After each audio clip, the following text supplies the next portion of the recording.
Hello. Hi there. Hey, today is April 29th, and we are sitting on our back deck. Spring is here in the heartland, here in Omaha. And we're going to this is a little video on how it's been roughly 5 weeks into the whole COVID craziness and how we've been doing with that. And I don't really know. Don't know where this goes, but we have some friends that have encouraged us to do this, so seems like worthy of trying that.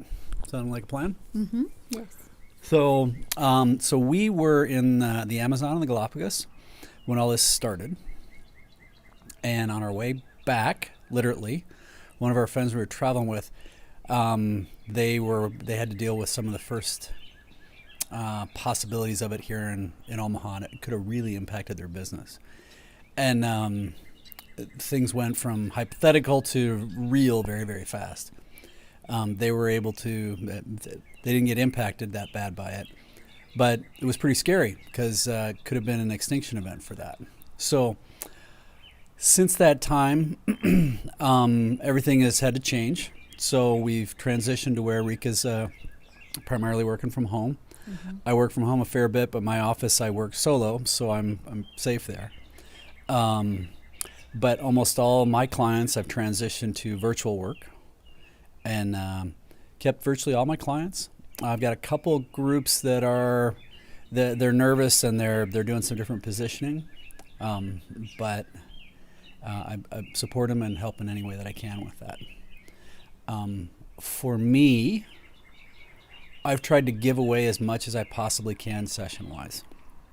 And what I mean by that is I've been doing basically just mitigation and stabilization sessions for anybody who wants them. And I've given a lot of those away with the intention being, how can we help? And I think that may be sort of my highest and best use, is that an area that we can be, but then also staying positive and helping people realize that, with great disruption comes great opportunities. How can we embrace that and live that? So we've really tried to have a pretty good positive attitude with things. We both are doing our training hardcore for our endurance events. First ones got canceled, which kind of blew. But we did our own variant of one here. So instead of doing a big 80-mile endurance ride in Kansas, I just did a self-supported one. Enrica did her first mountain bike race all by herself, and we did good with it. So it was fun. But again, how can we adapt with that? We've also been investing a fair bit of money here and there with people. How can we help tradespeople? We're doing some projects around the house. We're buying some stuff. We're trying to do that. So how can we help everybody as much as we can and stay positive with it? So do you have any thoughts? How's it been for you? How's it been for you transitioning to working primarily from home and working on Zoom? Well, I would say that I did a fair bit of work from home, meaning paperwork, but not really seeing clients. And it was the first time to see clients from home. And that's virtually. I didn't see anybody here in person. It was all virtual. And I have to say that I'm glad for virtual, to have Zoom. It's been very good. It's been helpful. Clients have been able to see me, and I've been able to see them. What I would say is I didn't realize that the physical contact, even though there wasn't actual physical contact, but the physical presence, I should say, of another human being in my office was really meaningful. And So you've been having human contact in your office? Do we need to call somebody about some sort of... No. Oh, okay, sorry. No. Inappropriate. But there is a rhythm. There was a rhythm to my day, and that all got disrupted, which totally understandable. And, our hearts go out to all the people who've been affected by the coronavirus and who've lost dear ones and loved ones to that. I can't imagine.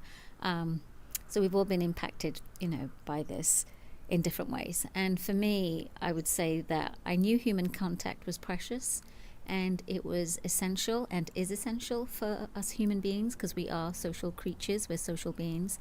But actually being as isolated, we chose to isolate, or chose to be just at home, the two of us initially when it all started happening, was okay initially, but then I realized how much I missed seeing other human beings, and that I do need other human beings, and especially friends. I realized that my clients were a lot of my contact with other human beings, and I actually needed like friends or other people besides the clients, as well as my husband. And having solely Chris was nice to have him, but I needed more than that for myself. I needed contact with others, especially girlfriends. I'm a big girlfriend person, one-on-one person, so I've actually been doing a bit more of that. And I can tell you I'm not proud of it, but I realize I made a pretty big mistake with all this, with Rika. I took for granted that when people communicate on Zoom, well, we seem to get right to business, and we miss those little shoulder conversations before and after, where we check in with each other. We have that collaboration, that camaraderie. I'm a good bear. I can just go hold up in my cave and be all by myself, and I'm fine by that. I realized I was not doing a good job with Rika, and I'm not proud of that.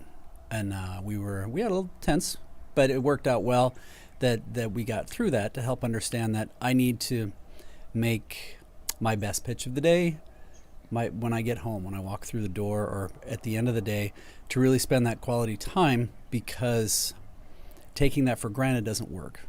And I had been, and this helped amplify that. But I think it helps positive things come out of it.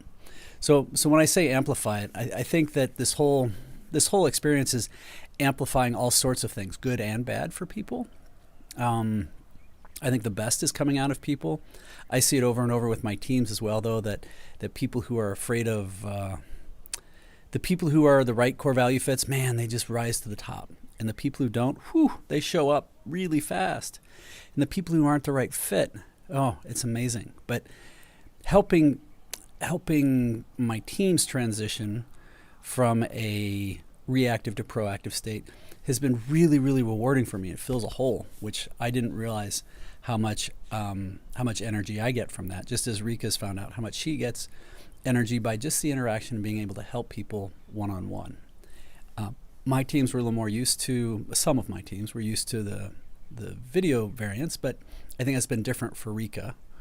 And we've done the Zoom dinners with friends, and we're doing Zoom dinners with family. And how about one good unintended consequence is with your family? What's that going on? I've been meaning to contact my family more often and do Zoom calls or FaceTime or something, messenger with them. I message with them, but I don't see them in person or virtually.